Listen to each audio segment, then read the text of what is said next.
కరీంనగర్ లో gold shop లో దొంగలు పడితే ఎవరో చెప్తున్నారు, బయట సోషల్ మీడియాలో కనబడతా ఉన్నాయి వార్తలు.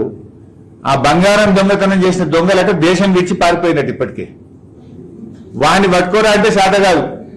పట్టవగలు కరీంనగర్ నడిబొడ్డున కిలో కొద్ది బంగారం దొంగతనం చేసేమో వాడు దేశం విడిచి పారిపోతే వాడిని పట్టుకునే తెలివి లేదు.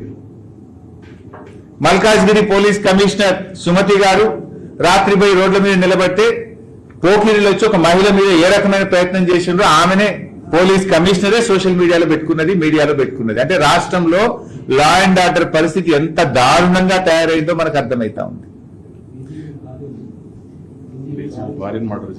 నిన్న హైదరాబాద్ నడిబొడ్డున ఒక సీనియర్ పోలీస్ అధికారి డీజీపీ భార్యను హైదరాబాద్ నడిబొడ్డున మర్డర్ చేస్తే ఇప్పటి వరకు వాళ్ళని పట్టుకున్న పరిస్థితి లేదు.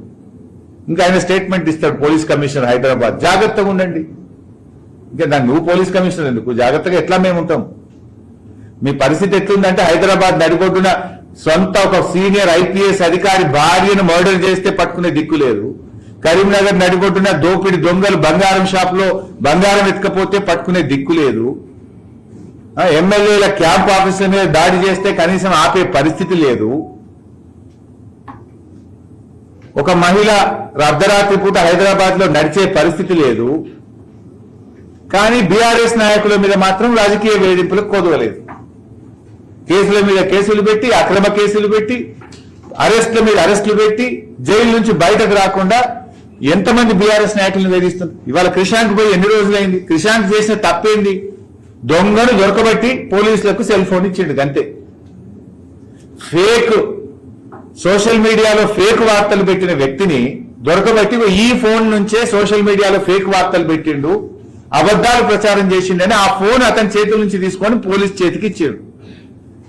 దానికి నాన్ బెయిలబుల్ సెక్షన్లు పెట్టి ఒక దళిత నాయకుడు క్రిషాంక్ను 20 రోజులుగా జైల్లో పెట్టిండ్రు. అంటే మీరు అసలు చేయాల్సిన పని ఏంది? మీరు చేస్తున్న పని ఏంది? ఎటుపోతుంది రాష్ట్రం?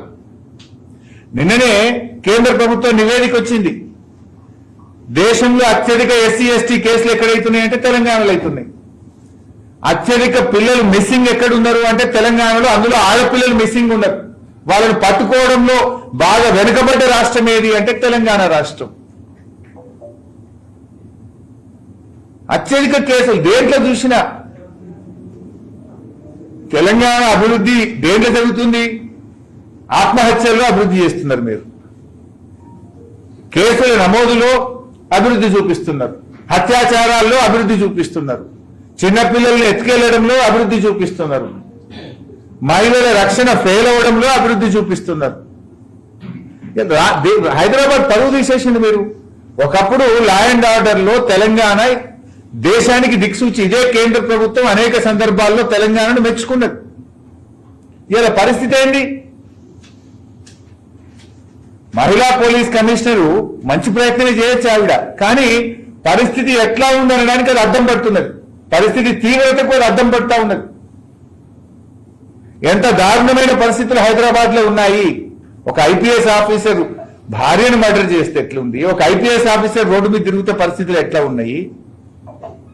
అంటే ఈ రకంగా రాష్ట్రంలో రాజకీయ వేధింపులకు పోలీసులు వాడుకుంటున్నారు. కక్ష సాధింపు చర్యలకు పోలీసులు వాడుకోవడం వల్ల పోలీసులు తమ పని తాము చేసుకోలేక లా అండ్ ఆర్డర్ కుప్పగూలింది. రాష్ట్రం పరువు తీసింది ఈ రేవంత్ రెడ్డి. హోంమంత్రిగా ముఖ్యమంత్రిగా Revanth Reddy after fail. Thank you.